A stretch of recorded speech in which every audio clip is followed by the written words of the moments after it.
Hello students, मैं पीयूष राजपूत और आपका अपना चैनल पीयूष कोचिंग क्लासेस। जैसे बच्चों हमारी केस स्टडी क्वेश्चंस की सीरीज चल रही है, अपने चैप्टर बायोमोलिक्यूल्स के पैसेज को कर रहे थे, उसी को आगे बढ़ाते हैं और देखते हैं पैसेज नंबर 43 क्या कहता है। Okay, carbohydrates are polyhydroxyaldehyde and ketones and those compound which on hydrolysis give such compounds are called carbohydrates। बच्चों स्टार्टिंग में कार्बोहाइड्रेट्स को क्या बताया, ये कहा कि जिनका general formula CxH2O whole Y यानी कि हाइड्रेट्स ऑफ कार्बन हो, उनको हम कार्बोहाइड्रेट्स बोलते थे। लेकिन ऐसे बहुत से कंपाउंड थे जैसे SCHO या CH3COH, ये आपको देखने में तो ऐसे लगेंगे कि ये जैसे हैं, लेकिन ये कार्बोहाइड्रेट्स नहीं थे। या रेमोज ऐसा है जो इस जनरल फॉर्मूले से सेटिस्फाई नहीं होता, लेकिन कार्बोहाइड्रेट्स है। ठीक है ना इतनी बात। तो जो न्यू डेफिनेशन आई वो क्या आई कि ऐसे पॉलीहाइड्रोक्सी एल्डिहाइड और कीटोन या those compound which on hydrolysis give such compounds are called carbohydrates. ठीक है, and the carbohydrates which not hydrolysed और कॉल्ड मोनोसैक्राइड। जो और फर्दर जो कोई यूनिट्स हैं उनमें ना टूट पाए उनको हम मोनोसैक्राइड्स बोल रहे हैं। Monosaccharides with aldehyde group are called aldose and those which are free ketonic group called ketose. ठीक है, carbohydrates are optically active and the number of optical isomer is 2 की पावर n, जहां पर n आपके number of chiral carbon atom है, यानी कि ऐसा sp3 हाइब्रिडाइज कार्बन एटम जो 4 डिफरेंट ग्रुप को रखता हो, उसे आप बोलते थे कायरल। ठीक है, carbohydrates are mainly synthesised by plant and during photosynthesis. The monosaccharides give the characteristic reaction of alcohol and carbonyl group. It has been found that the monosaccharides exist in form of cyclic structure. ठीक है, in cyclization the OH group combine with aldehyde and keto group as a result of cyclic structure of 5 or 6 member ring containing 1 oxygen atom are formed. ठीक है, glucose form a ring structure. Glucose contain 1 aldehyde group, 1 alcoholic group और 4 आपका alcoholic group है 2 degree वाले। ठीक है, तो जो आपका क्वेश्चन पूछा गया वो पहला क्या है, the first member of ketose sugar is keto triose. याद रखोगे, कीटो ट्राइओज। ओके, सेकंड क्या कह रहा है, सेकंड कह रहा है भाई ऑप्टिकल आइसोमर बताओ। तो ठीक है, बता देते हैं। ऑप्टिकल आइसोमर के लिए आप number of chiral carbon atom को गिनो। तो यहां पर देखें तो 1 2 3 और 4, ये 4 आपके कायरल कार्बन एटम है। तो आप इसमें फॉर्मूला लगा सकते हो 2 की पावर n यानी 2 की पावर 4 यानी कि 16, ये आपका हो गया। क्लियर है। Some statements are given below. Glucose is aldohexose, सही है। Natural occurring glucose is dextrorotatory, बिल्कुल सही है। एंड ग्लूकोज कंटेन 3, ये गलत है। 3 कायरल कार्बन सेंटर नहीं, आपके 4 हैं। और glucose contain 1 degree alcoholic group and 4 2 degree, ये भी सही है। तो इससे ऑप्शन हो जाता है सी। क्लियर है। चलो, 2 hexose from the same osazone, find the correct statement about these hexose. अब ये ओसाजोन क्या है, तो आप इसकी रिएक्शन देखते हैं। अगर आप CHO CHOH में ग्लूकोज का स्ट्रक्चर आपको बना रहा हूँ, CHOH का होल थ्राइज और CH2OH, इसकी रिएक्शन अगर मैं फिनाइल हाइड्राजीन से करा दूँ, यानी कि NH2 NH C6H5, तो यहाँ से पहले एक वाटर मोलिक्यूल निकलेगा और बनता है CH double bond N NH C6H5 CHOH CHOH whole thrice और CH2OH, ये बनता है। फिर से आपने करा इसकी रिएक्शन NH2 NH C6H5, तो देखो क्या बनेगा, CH डबल बॉन्ड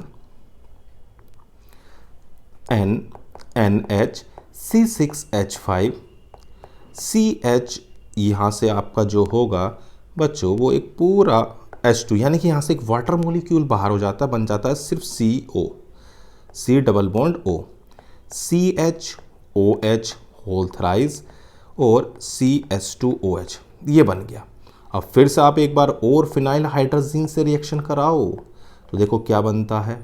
तो फाइनली आपका बनेगा CH double bond N NH C6H5, यहाँ पर भी यही दिखाई देगा, C double bond N NH C6H5 CHOH whole thrice और CH2OH। तो देखो बच्चों, इसके अंदर सिर्फ 1 और 2 वाली जो पोजीशन है वही बदल ली, बाकी के जो 3 4 5 बाकी हैं उनमें कोई चेंजेस नहीं हो रहा। ठीक है ना। तो क्या ध्यान रखोगे कि जो आपके कार्बन एटम्स हैं 3 and 4 and 5 ये हैव सेम कॉन्फ़िगरेशन, इनमें कोई चेंजेस नहीं है, सिर्फ और सिर्फ आपके 1 और 2 वाले ही बदल रहे हैं, याद रखोगे। क्लियर हो इतनी बात कि अगर हम फिनाइल हाइड्राजीन की रिएक्शन कराते हैं तो हमें फिनाइल हाइड्राजोन मिलता है। क्लियर है। चलो आगे बढ़ते हैं अगले पैसेज की ओर। क्या कहता है passage number 44, glucose is known as dextrose because it occur in nature as optically active dextrorotatory isomer. ठीक है भाई। It is essentially constituent of human blood. The blood normally contains 65 to 110 mg of glucose per 100 ml. ठीक है। The level may be much higher in diabetes person. The urine of diabetic person also contain considerable amount of glucose. ठीक है। In combined form, it occurs in sugar, polysaccharides such as starch and cellulose. Glucose and aldehyde group CHO, one primary alcoholic group and 4 secondary alcoholic group in their structure due to the presence of 5 hydroxyl group OH glucose undergo acetylation। यानी कि जो आपका क्या नाम glucose का structure है उसमें आपका एक एल्डिहाइड ग्रुप है, आपके जो क्या नाम 1 डिग्री है अल्कोहल है वो 1 है और 4 आपके 2 डिग्री अल्कोहल है। ठीक है। अगर आप उसमें OH ग्रुप को कंफर्म करना चाह रहे हैं तो आप उसका एसिटाइलेशन करते हो। ठीक है। और अगर आप एल्डिहाइड ग्रुप को कर रहे हैं तो आप टॉलेंस रिजेंट फेलिंग सॉल्यूशन से भी करा सकते हो, जो उसको क्या करने काम करते हैं, रिड्यूस। ठीक है। Okay. Glucose also undergo oxidation with mild oxidising agent like bromine water as well as with strong oxidising like nitric acid. अगर हम माइल्ड ऑक्सीडाइजिंग से भी करा सकते हैं और स्ट्रॉन्ग से भी। Such glucose is readily oxidise it as a strong reducing agent and Tollens strong reducing यानी कि टॉलेंस और फेलिंग सॉल्यूशन को क्या कर रहे हैं, रिड्यूस कर रहे हैं। ठीक है। If either two form is dissolve in water and allow to stand the specific rotation of solutions change gradually until a constant value is obtained. यानी अगर आप ग्लू वाटर में डिजोल्व करते हो तो एक इक्विलिब्रियम में आकर आपको एक कांस्टेंट वैल्यू देगा स्पेसिफिक रोटेशन के, जिसे बोलते हैं म्यूटा रोटेशंस। ठीक है इतनी बात। चलो वही क्वेश्चन पे आते हैं। A diabetic person carries a packet of glucose with him always. सही बात है। Glucose increase the blood in sugar almost instantly. ये बात भी बिल्कुल सही है। जो डायबिटिक पर्सन्स होते हैं उनका जो ग्लूकोज लेवल है वो बढ़ जाता है ब्लड में, तो बिल्कुल सही बात है और एक्सप्लेन भी करता है। ओके। अब कह रहा on oxidation with nitric acid glucose as well as gluconic acid both yield saccharic acid. चलो भाई देखो, आपका जो ग्लूकोज है बच्चों यानी कि CHOH ये स्ट्रक्चर मैं बना रहा हूँ और CH2OH, अगर आप इसकी ऑक्सीडाइज कराते हो HNO3 से, किससे, HNO3 से, तो ये भी ऑक्सीडाइज हो जाता है, COH देता है। ठीक है। और आपका जो 2 डिग्री अल्कोहल वो 1 डिग्री अल्कोहल था वो भी COH में चला जाता है। इसको हम बोलते हैं सैक्रिक एसिड। और आप इसको किससे बना सकते हो, ग्लूकैरिक एसिड से भी, आप ग्लूकोनिक एसिड से भी इसको आप बना सकते हो। यानी कि अगर ग्लूकोनिक एसिड लिया जाए उसका ऑक्सीडेशन कराया जाए तो बनता है। और ये किससे बनता है, तो ये आपका माइल्ड ऑक्सीडाइजिंग एजेंट से बनता है अगर आप ग्लूकोज को करेक्ट करते हो तो। ठीक है। तो ये आपका ग्लूकोनिक एसिड है और ये आपका सैक्रिक एसिड है। ये आपका हो गया ग्लूकोनिक एसिड और ये आपका ग्लूकैरिक acid.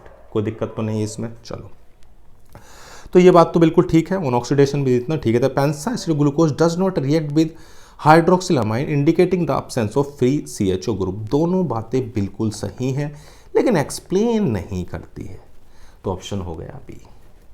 Glucose reacts with acetyl chloride to form penta acetyl glucose. बिल्कुल सही बात है। ठीक है। And the formation of penta acetyl derivative confirm the presence of 5 OH group in the glucose. ये भी सही है भाई, इसकी प्रेजेंस बताता है और दोनों सही स्टेटमेंट हैं लेकिन एक्सप्लेन नहीं करता। ठीक है। कह रहा certain compound give negative test with 9 hydrogen and positive test with binded solution the amino acid. ये गलत है। अमीनो एसिड के लिए जो आपका 9 हाइड्रोजन टेस्ट होता है वो पॉजिटिव होता है। कैसा, पॉजिटिव टेस्ट होता है। ठीक है ना। ये टेस्ट जो आपको दिया हुआ है ये आपका मोनोसैकेराइड्स का है। किसका है, मोनोसैकेराइड्स के लिए होता है। एंड ग्लूकोज इज मोनोसैकेराइड्स, ये बात बिल्कुल सही है। तो असर्शन आपका गलत है लेकिन रीजन आपका सही है। तो 9 हाइड्रोजन टेस्ट कौन दे रहा है, अमीनो एसिड्स, लेकिन निगेटिव किसके लिए होता है, वो मोनोसैकेराइड्स के लिए। याद रखोगे इतनी बात। तो बच्चों दोनों पैसेज में आपको कोई दिक्कत हो तो बताओ। ठीक है, समझ में आ गए हैं। तो बच्चों आज की क्लास में सिर्फ इतना ही। Thank you.